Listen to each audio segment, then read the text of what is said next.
In this video, we talk about an op-amp circuit called a Schmitt Trigger.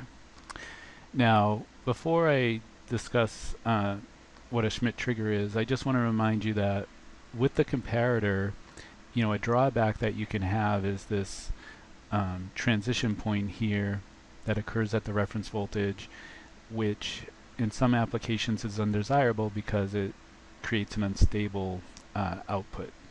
And we talked about last video in the example of the auto furnace controller, why that sharp transition there, that unstable point can be a problem. So in applications where this type of transfer function, by the way, when you plot output versus input, just a general type of plot like this, it's called a transfer function. Okay, so when a transfer function like this is a problem, one option you have is that there is an op-amp circuit called a Schmitt Trigger that looks like this. Okay, this is the most general type of Schmitt Trigger. And often when students first look at this circuit, they think it's a non-inverting amplifier because it looks very similar to a non-inverting amplifier. The difference being that in this general case, this is V reference instead of ground. With the non-inverting amplifier, this node here is grounded. You can have a Schmitt trigger where this reference voltage is 0 and thereby ground, but even in a case where you have ground here for V reference, this is still not the same circuit as a non-inverting amplifier, even though it looks very similar. And the reason why it's not the same is because, see here in the Schmitt trigger, the input voltage connects to the inverting input. If you look back at when we went over the non-inverting amplifier, the input voltage was connected to the non-inverting input. Okay, so you actually have positive feedback here instead of negative feedback. Now, we're not going to do the circuit analysis for the Schmitt trigger because I believe it's just beyond the scope of what a non-major needs to know. If you're interested in the analysis, it is talked about in our book, and I'll just refer you to the book. But what I wanted to point out, and the reason why I talk about the Schmitt trigger, is I just wanted you to take a look at the transfer function of a Schmitt trigger so you can compare it to that of a comparator and see why you get a much more stable output with the Schmitt trigger. See, here's the transfer function for the Schmitt trigger, and it's actually a hysteresis type of curve. So what these arrows mean here is that during this portion of the V out versus V in, you can have both directions, that you can be either increasing or decreasing in input voltage, and same thing here. But this part of the curve you can only have or you can still be going both different directions, when you're in this part of the curve. However, the important fact is that this transition here only occurs in the direction that you see, going from the higher V out voltage to the lower V out voltage, and this transition here only occurs when you go from the lower output voltage to the higher output voltage. So where the comparator transfer function only has one transition point, the Schmitt trigger transfer function has two transition points, where one is only activated going high to low and the other is only activated when going low to high.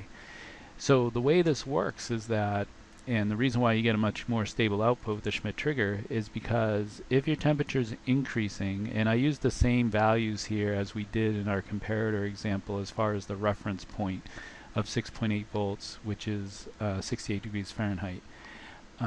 Now you can determine where these transition points are from the circuit values. In fact, let me bring over this here real quick, because this shows the equations, and these equations are in the book. But as you can see, these transition points here are determined by your resistor values along with what your source values are, V and minus V. So let's say we choose the values of these resistors along with our power source values such that we have transition points at 6.9 volts, which is 69 degrees Fahrenheit, and 6.7 volts, which is 67 degrees Fahrenheit. So what would happen as temperature increases, let's say you start at some temperature below 67 degrees Fahrenheit and now it gets warmer. Well, once it hits 67 degrees Fahrenheit, the furnace is still going to stay on, okay, because this transition point is only activated when you're coming from this direction. So the furnace will stay on, it will stay on at 68 degrees Fahrenheit, and then once it gets to 69 degrees Fahrenheit, that's when the output of the Schmitt trigger is going to change value and the furnace would be turned off. Now here's the key point, and here's the key difference between the Schmitt trigger and the comparator. Now if the temperature immediately cools, okay, let's say it goes to 68.9 degrees Fahrenheit, well, the furnace is still going to stay off. In fact, the furnace will stay off until the temperature cools down to 67 degrees Fahrenheit. Then it would turn back on. Okay, so you see that's the difference, because with the comparator, once the furnace turns off, if the temperature were to immediately cool, well, it turned back on again, right? And that's the unstable point. So this gap here between the two transition points, this is what gives you a more stable output. Now, like most things in engineering, there's trade-offs, and the trade-off is that with the Schmitt trigger, your output is less sensitive. It's more stable, but it's less sensitive. The comparator output very sensitive, but not stable, as we talked about, at that transition point.